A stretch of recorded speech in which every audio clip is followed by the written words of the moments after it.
गरीब बहू का जेसीबी पर ठंडा ससुराल। अरे आरती बेटा, तूने खाना बना दिया है क्या?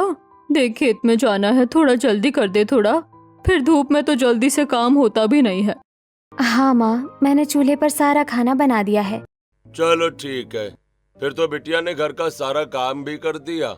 तो आरती बेटा, अब तुम भी अपने कॉलेज चली जाना। आरती सारे घर का काम करती है, गर्मी में चूल्हे पर खाना बनाती है और फिर कॉलेज के लिए निकल जाती है। पैदल चलना बड़ा ही मुश्किल है, लेकिन अगर मैं रोज रोज ऑटो से जाऊंगी तो बाबूजी इतने पैसे कहाँ से देंगे। ऊपर से मेरी पढ़ाई का खर्च भी उठाते हैं, दिन रात खेत में मेहनत करते हैं।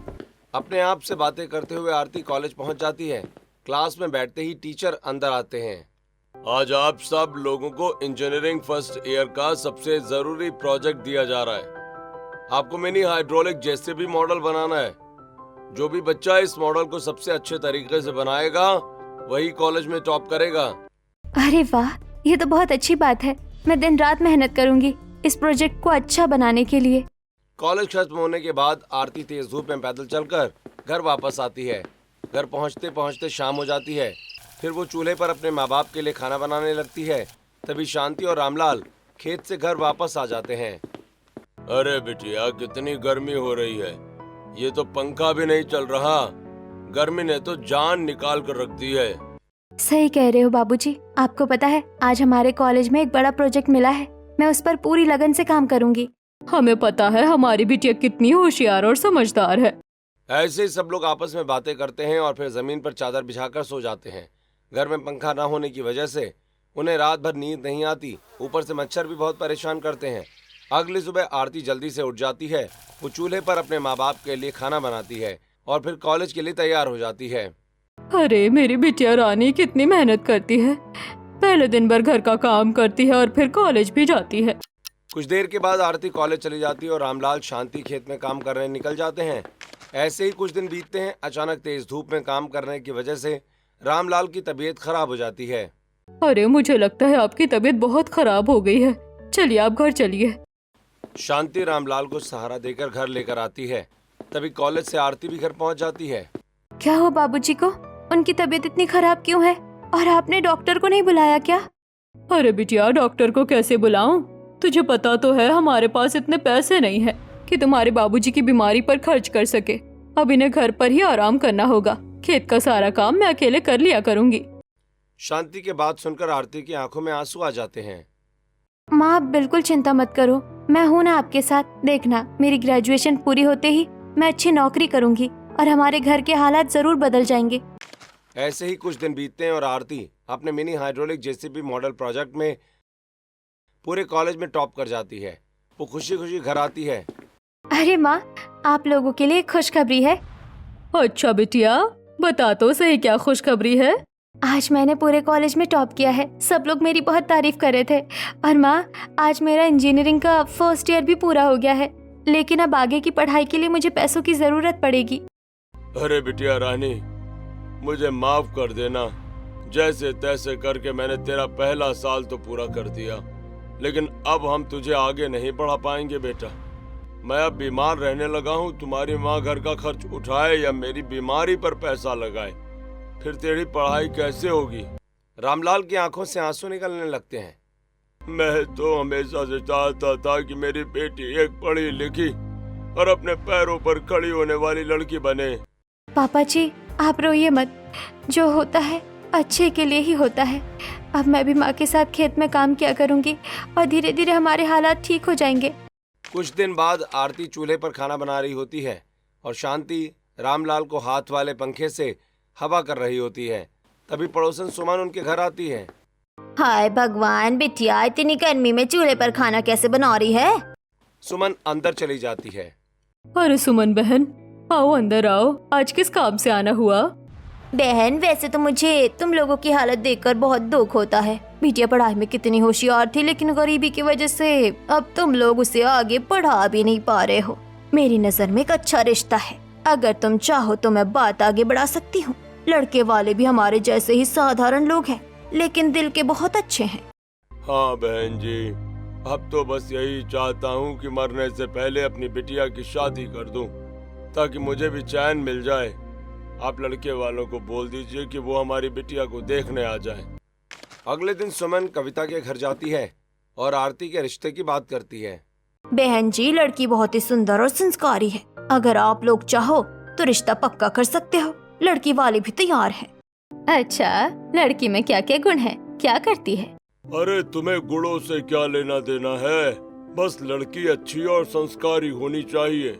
अरे बहन जी, लड़की ने इंजीनियरिंग का फर्स्ट ईयर भी पूरा किया हुआ है, पढ़ी लिखी है, घर भी अच्छे से संभाल लेगी। सुमन के मुंह से पढ़ाई की बात सुनते ही कविता थोड़ा सोच में पड़ जाती है। मैंने सुना है पढ़ी लिखी बहुएं तो अपनी ही चलाती हैं, सास ससुर की सेवा भी नहीं करती। अरे बहन जी, 5 उंगलियां एक जैसी नहीं होती, और सच में लड़की बहुत ही प्यारी है। सुमन की बात सुनकर कविता रिश्ता पक्का करने के लिए हाँ कर देती है। कुछ दिनों के बाद दोनों परिवार मिलकर शादी की तारीख तय कर देते हैं और फिर धूमधाम से आरती और अजीत की शादी हो जाती है। आरती का गृह प्रवेश बड़े अच्छे से किया जाता है। अगली सुबह आरती जल्दी उठ जाती है और पहली रसोई की रस्म के लिए पूरे परिवार का खाना बनाने लगती है। तुझे कुछ आता जाता भी है? वैसे भी तू पढ़ी लिखी है, न जाने घर का काम करेगी भी या नहीं। माँ जी, आप फिक्र मत कीजिए, मुझे सब कुछ अच्छे से करना आता है, खाना बनाना भी। आरती भरी गर्मी में चूल्हे पर पूरे परिवार के लिए खाना बनाती है। घर में पंखा भी नहीं होता, सभी लोग जमीन पर बैठकर एक साथ खाना खाते हैं। खाना खाने के बाद सब लोग आरती के हाथ के खाने की तारीफ करने लगते हैं। अरे वाह बहू वाह, हमें लगा था कि पढ़ी लिखी है तो पता नहीं घर का काम करेगी भी या नहीं, लेकिन तुमने तो सच में बहुत स्वादिष्ट खाना बनाया है, दिल खुश कर दिया बेटा। अरे बातें तो बहुत हो गई। आरती, जल्दी से मेरा टिफिन लगा दो, मुझे काम पर देर हो रही है और आज तो ठेकेदार ने वैसे भी मजदूर कम बुलाए हैं। इतनी गर्मी में न जाने सड़क कैसे बनेगी। आरती जल्दी से अजीत का टिफिन तैयार करती है और वो एक बोतल में गोंद का शरबत भरकर अजीत को देती है। ये भी साथ ले जाइए, इसे पीने से आपको दिन भर गर्मी से राहत मिलेगी। अजीत मजदूरी के लिए सड़क बनाने के काम पर चला जाता है। तभी पास में बैठा शिवम भी बोल पड़ता है, भाभी आज मेरा टिफिन भी लगा दीजिए। बातों बातों में मुझे भी दुकान के लिए देर हो गई। आज लोहे की दुकान पर बहुत काम है। मालिक बोल रहा था कि बड़ा कैंटर आने वाला है, उसे उतरवाना है। आरती जल्दी से शिवम का भी टिफिन तैयार करती है और उसे भी ठंडा शरबत देकर काम पर भेज देती है। दिन भर आरती गर्मी में घर की साफ सफाई करती रहती है। तभी पड़ोसन सुनीता उसके घर आती है। आंटी जी नमस्ते, आइए, आज घर पर कैसे आना हुआ? अरे बहू, क्या बताऊँ, इतनी गर्मी में तो मुझसे घर से बाहर भी निकला नहीं जाता। खैर, तुम्हारी सासू माँ कहाँ है? उन्हें बता देना कि आज हमारे घर पर कीर्तन है, तुम लोग जरूर आना। और बहू, यहाँ तो इतनी गर्मी है कि मुझसे खड़ा भी नहीं हुआ जा रहा। ऐसा कहकर सुनीता वहाँ से चली जाती है। कुछ देर के बाद आरती घर का सारा काम खत्म करके अपनी सास कविता के साथ सुनीता के घर कीर्तन में जाती है। वहाँ सभी औरतें भजन कीर्तन कर रही होती हैं। तभी सुनीता अपनी बहू को आवाज लगाती है, अरे बहू कोमल, देख तो कितने सारे लोग आ गए हैं। मैंने तो सोचा था कोई नहीं आएगा। अब प्रसाद थोड़ा थोड़ा ही देना, ठीक है? पीछे बैठी कुछ औरतें सुनीता की बात सुन लेती हैं। इनका तो हमेशा यही काम है, ऊंची दुकान फीके पकवान। देखो तो प्रसाद में भी कैसी कंजूसी कर रही है। कुछ देर कीर्तन में बैठने के बाद आरती और कविता वापस घर आ जाते हैं। जैसे ही दोनों घर पहुंचते हैं तभी सुदेश आवाज लगाते हैं, अरे बहू, मुझे बहुत गर्मी लग रही है बेटा, घर में पीने का पानी भी नहीं है। जा बेटा, जरा ठंडा ठंडा पानी ले आ। आरती घड़ा लेकर पानी भरने जाती है।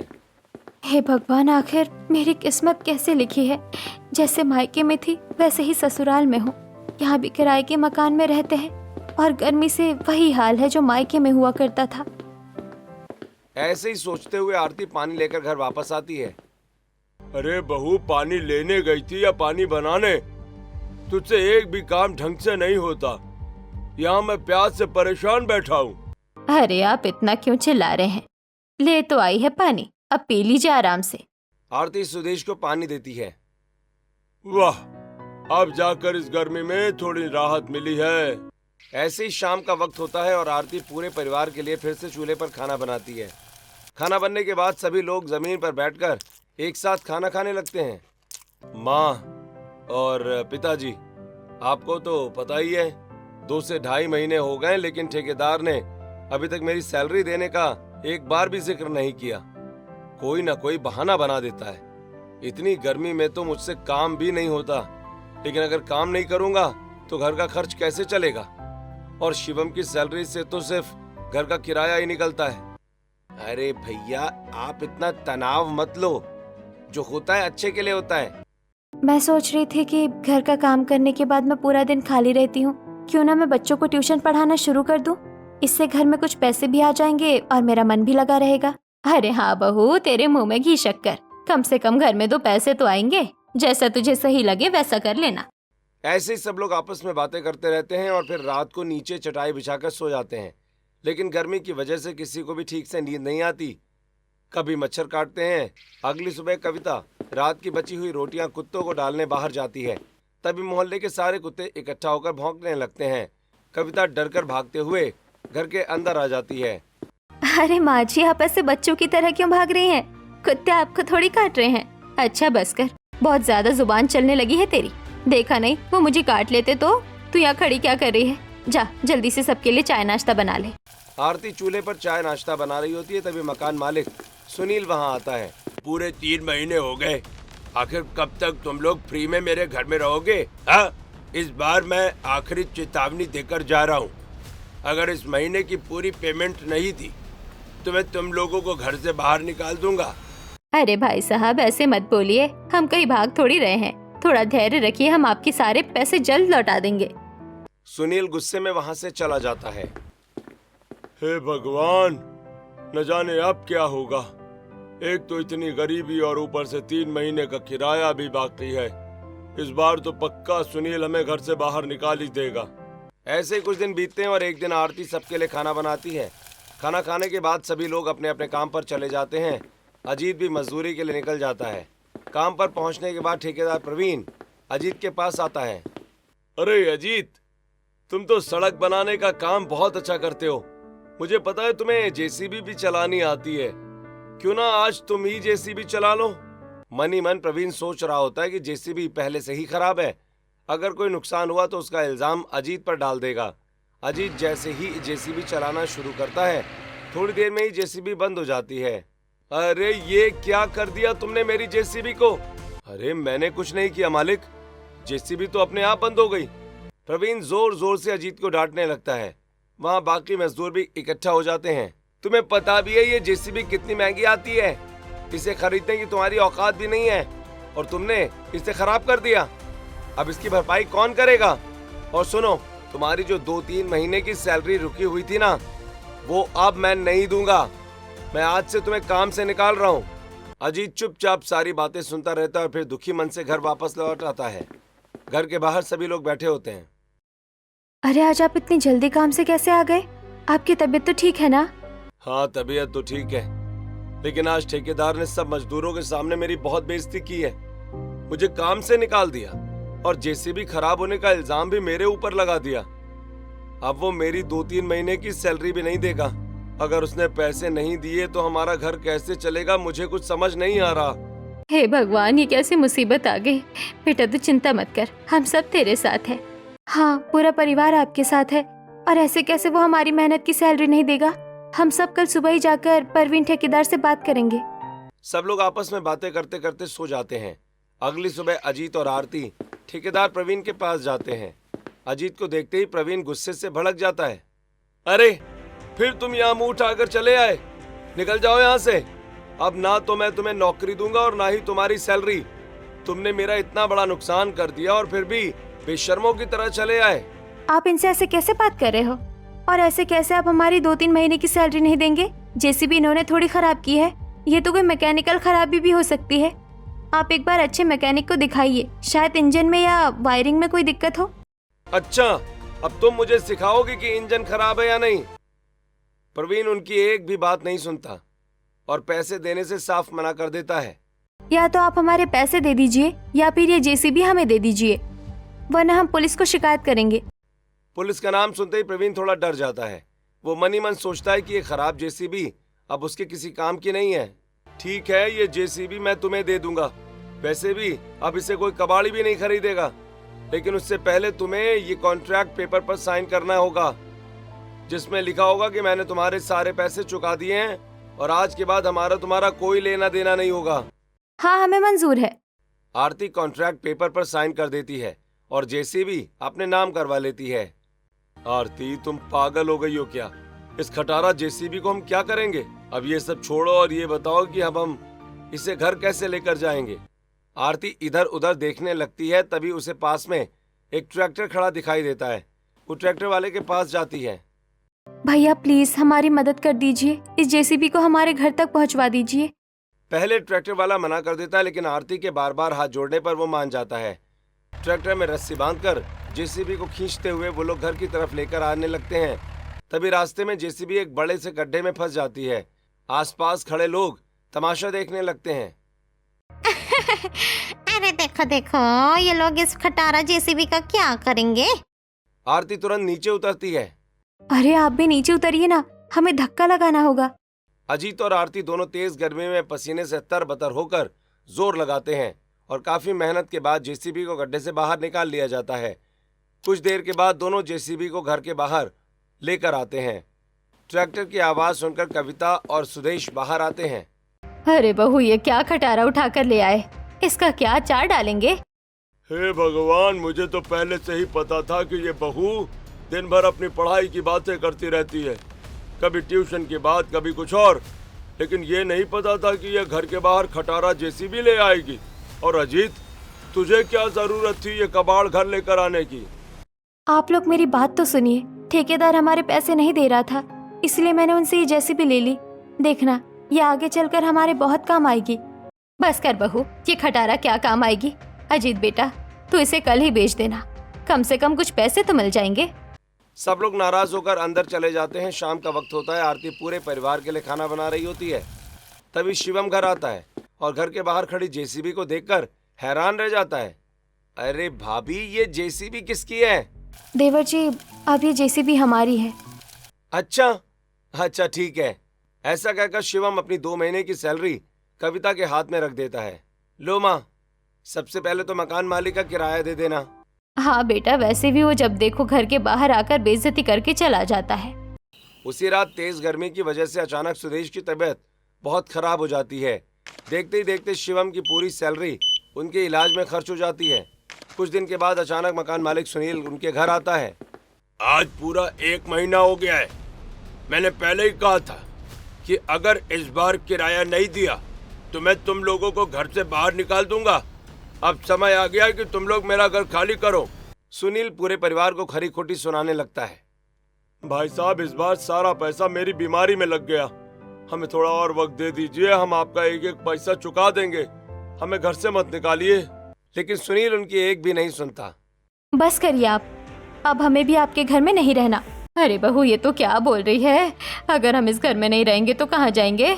मैंने सोच लिया है, अब हम अपनी जेसीबी को ही ठंडा घर बनाएंगे। आरती की बात सुनकर पूरे घर वाले हैरान रह जाते हैं। तुमने कभी सुना है कि क्या कोई जेसीबी में घर बनाकर रह सकता है? ना जाने कैसी पागलों जैसी बातें कर रही है।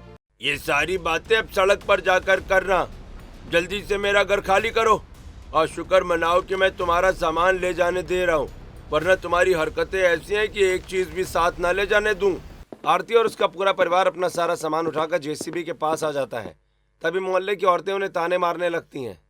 लो भाई, इन लोगों से तो राम ही बचाए। इतने दिनों से फ्री में रह रहे थे और अब मुंह उठाकर कहीं और जाकर रहेंगे, वहाँ भी किराया नहीं देंगे। पड़ोसी खड़े होकर तरह तरह की बातें करते हैं। आप लोग हमें सुकून से जीने क्यों नहीं देते? आप लोग अपनी जिंदगी पर ध्यान दीजिए ना। अरे बहू, तूने तो पूरा घर ही खाली करवा दिया और इस खटारा जेसीबी के पास लाकर खड़ा कर दिया। अब बता, हम इसमें कैसे रहेंगे? माँ जी, आप बस थोड़ा भरोसा रखिए। फिर आरती अपने देवर शिवम से बात करती है। देवर जी, आप पड़ोस से इंजन खोलने वाला सामान लेकर आइए, जैसे पाना, हथौड़ा, छेनी और बाकी औजार। मुझे पता है इंजन कैसे खोलना है। इंजीनियरिंग के फर्स्ट ईयर में मैंने ये सब सीखा है। शिवम पड़ोस से सारे औजार लेकर आ जाता है। आरती और शिवम मिलकर जेसीबी का इंजन खोलने लगते हैं। इंजन खोलने पर उन्हें पता चलता है कि अंदर काफी जंग लग चुकी है और कुछ वायर भी कटे हुए हैं। आरती ध्यान से वायर ठीक करती है। थोड़ी देर के बाद अचानक जेसीबी का इंजन स्टार्ट हो जाता है। अरे बहू, तू आखिर क्या कर रही है? हमें तो कुछ समझ ही नहीं आ रहा। माँ जी, बस आप देखते जाइए। फिर आरती अजीत को जेसीबी चलाकर देखने के लिए बोलती है। आप एक बार इसे स्टार्ट करके देखिए। अजीत जैसे ही जेसीबी स्टार्ट करता है वो चल पड़ती है। ये देखकर सब लोग हैरान रह जाते हैं। फिर पूरा परिवार जेसीबी को लेकर एक खाली जगह पर पेड़ के नीचे खड़ा कर देता है और अपना सारा सामान वहीं ले जाता है। मोहल्ले के लोग दूर खड़े होकर तमाशा देखने लगते हैं। अरे भाई, ये लोग सच में जेसीबी को घर बना कर रहेंगे क्या? हे भगवान, मुझे तो भूख भी लग रही है और हमारे पास खाने के लिए पैसे भी नहीं है। माँ जी, मैंने ट्यूशन पढ़ाकर कुछ पैसे जोड़ रखे थे। आप रुकिए, मैं भी शिवम को देती हूँ, वो बाजार से कुछ खाने का सामान ले आएंगे। शिवम जल्दी से बाजार जाता है, सबके लिए खाने का सामान लेकर आता है। पूरा परिवार पेड़ के नीचे बैठकर खाना खाता है। खाना खाने के बाद आरती फिर से जेसीबी को ठीक करने में लग जाती है। मैं सोच रही हूँ कि क्यों ना हम जेसीबी के हर हिस्से को अलग करके इसी से अपना घर बना ले। बात तो आपकी सही है भाभी, लेकिन हम ये सब करेंगे कैसे? देवर जी, आप अपने लोहे की दुकान वाले मालिक से कुछ सामान उधार ले आइए, जैसे प्लाईबोर्ड और कार्डबोर्ड। मुझे भरोसा है वो आपकी मदद जरूर करेंगे। हाँ भाभी, मालिक बहुत अच्छे इंसान है। आप बस बताइए क्या क्या लाना है। आरती कम खर्च में प्लाईबोर्ड और कार्डबोर्ड लाने के लिए बोलती है। फिर वो अजीत को कुछ पैसे देकर थर्माकोल खरीदने के लिए भेजती है। दोनों भाई बाजार चले जाते हैं और शाम तक सारा सामान लेकर वापस लौट आते हैं। अरे आरती भाभी, जेसीबी के अंदर तो बैटरी भी होती है ना? अरे देवर जी, आप तो बिल्कुल सही कह रहे हो। रुको, मैं अभी देखती हूँ कि जेसीबी की बैटरी सही है या नहीं। आरती जेसीबी के अंदर लगी बैटरी को ध्यान से चेक करती है। तभी उसे पता चलता है कि बैटरी के वायर कटे हुए हैं। देवर जी, आप पास के दुकान से कुछ वायर लेकर आइए। मुझे पता है बैटरी कैसे ठीक करनी है। अगर बैटरी चल गई तो हम पंखा भी चला सकते हैं। देखो ना, घर में कितनी गर्मी रहती है। शिवम तुरंत बाजार से वायर लेकर आ जाता है। फिर आरती ध्यान से बैटरी के वायर जोड़ने लगती है। कुछ देर के बाद मेहनत करने के बाद आरती वायर कनेक्शन ठीक कर देती है। न जाने ये बहू क्या करेगी, खुद तो कुछ होता नहीं और ऊपर से नए नए प्रयोग करती रहती है। कुछ लोग खुद कुछ नहीं करते और अगर कोई मेहनत करे तो उसमें भी रोक टोक करते रहते हैं। शाम होते ही काम शुरू हो जाता है। देवर जी, आप हथौड़े से जेसीबी का आगे वाला हिस्सा अलग कर दीजिए। शिवम मेहनत करके जेसीबी का आगे वाला हिस्सा खोलने लगता है और अजीत पीछे वाले हिस्से को अलग करता है। आरती सबसे पहले ड्राइवर कैबिन को ठीक करती है और उसमें घर का जरूरी सामान रखने लगती है। फिर प्लाईबोर्ड और कार्डबोर्ड की मदद से जेसीबी की दीवारें तैयार करती है। इसी बीच शिवम अपने मालिक से कुछ पैसे उधार लेकर आता है। मालिक, आप मेरा भरोसा कीजिए, मैं आपके पैसे जल्दी लौटा दूंगा। मालिक उसकी मदद कर देता है। फिर शिवम और आरती टीन लेकर आते हैं, उससे जेसीबी की छत बनाते हैं। जैसे ही मकान मालिक सुनील को पता चलता है कि ये लोग जेसीबी में घर बना रहे हैं, उसे ये बात बिल्कुल पसंद नहीं आती। वो कुछ गुंडों को भेजकर रात में जेसीबी वाले घर में तोड़ फोड़ करवा देता है। अगली सुबह जब सब लोग उठते हैं तो देखते हैं कि किसी ने रात में उनका घर तोड़ दिया है। हे भगवान, हमारी जिंदगी में पहले इतनी मुश्किलें कम थी क्या, जो अब ये नई मुसीबत आ गई। भाभी, आप परेशान मत होइए, आज रात मैं खुद देखूंगा कि ये सब कौन कर रहा है। अगली रात जैसे गुंडे फिर वहां आते हैं, शिवम उनकी पिटाई कर देता है और पकड़ लेता है। सच सच बताओ, तुम्हें यहाँ किसने भेजा है? हाँ, हमें मकान मालिक सुनील ने भेजा था। अगली सुबह शिवम और आरती सीधे सुनील के पास जाते हैं। आखिर हमने आपका क्या बिगाड़ा है? हम आपके पैसे लौटा देंगे, फिर आप हमारे घर को क्यों तोड़वा रहे हैं?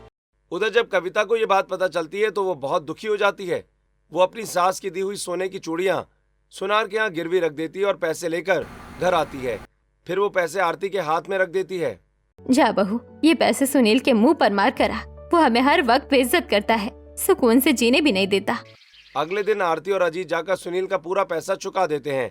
घर लौटते ही शिवम उत्साह से बोलता है, भाभी, अब हम फिर से अपना घर बनाएंगे। आरती पूरी मेहनत और लगन के साथ जेसीबी वाले घर को फिर से ठीक करने में लग जाती है। वो जेसीबी के पीछे वाले हिस्से को सोने के लिए तैयार करती है। फिर वो लोहे की चादर में छोटे छोटे छेद कर देती है ताकि हवा अंदर बाहर आती जाती रहे। खिड़कियों पर पानी से भीगी बोरियां टांग देती है ताकि बाहर की गर्म हवा अंदर ना आए। अरे वाह, तुमने तो जेसीबी को बिल्कुल घर जैसा कर दिया, लेकिन इसमें अभी भी बहुत गर्मी है। इतनी गर्मी में रहना मुश्किल होगा। तभी आरती अजीत जंगल से लकड़ियां और घास इकट्ठा करके लाते हैं। फिर टीन की छत के ऊपर छप्पर बना देते हैं, जिसके बाद आरती प्लाईवुड की दीवारों पर मिट्टी का लेप कर देती है। आरती नीचे जमीन को भी मिट्टी से बराबर कर देती है और पूरे जेसीबी वाले घर को मिट्टी से अच्छे से लीप कर तैयार कर देती है। फिर वो जेसीबी के अंदर ही मिट्टी का एक छोटा सा चूल्हा बना देती है और उसी पर पूरे परिवार के लिए खाना बनाती है। क्यों ना मैं इन टायरों की ट्यूब निकाल दूं, फिर टायरों को मिट्टी से लीपकर जमीन में आधा गाड़ दूं और इसमें बना हुआ खाना रख दिया करूं। इससे खाना भी ठंडा रहेगा और जो ट्यूब निकलेगी उन्हें पाइपलाइन की तरह इस्तेमाल किया जा सकता है, जिससे दूर से पानी लाने में मदद मिलेगी। आरती तुरंत सॉकेट सेट और स्क्रू ड्राइवर की मदद से टायरों की ट्यूब निकालने लगती है। फिर वो टायरों को मिट्टी से अच्छे से लीप कर जमीन में आधा गाड़ देती है और उनमें खाने के बर्तन रखने लगती है, जिससे खाना काफी देर तक ठंडा रहने लगता है। अरे भगवान, और कितना जुगाड़ लगाओगी तुम। सच में तुमने तो इस जेसीबी वाले घर को पूरा का पूरा ठंडा घर बना दिया। अरे भाभी, सच में आपने तो बड़ा ही अच्छा जुगाड़ निकाला है। जेसीबी के अंदर ही पूरा घर बना डाला। शिवम की बात सुनकर सब लोग हंसने लगते हैं, लेकिन जेसीबी के अंदर चूल्हा जलने की वजह से पूरा घर धुएं से भर जाता है। तब आरती धुआं बाहर निकालने के लिए जेसीबी में 4 बड़े छेद कर देती है, जिससे सारा धुआं बाहर निकल जाता है। अब इन छेद को बंद करना होगा। फिर वो उन्हीं छेदों के आकार की लकड़ियां लेकर आती है, ताकि जरूरत पड़ने पर उन्हें बंद किया जा सके और गर्म लू घर के अंदर ना आ जाए। शाम का वक्त होता है। आरती पूरे परिवार के लिए खाना बनाती है।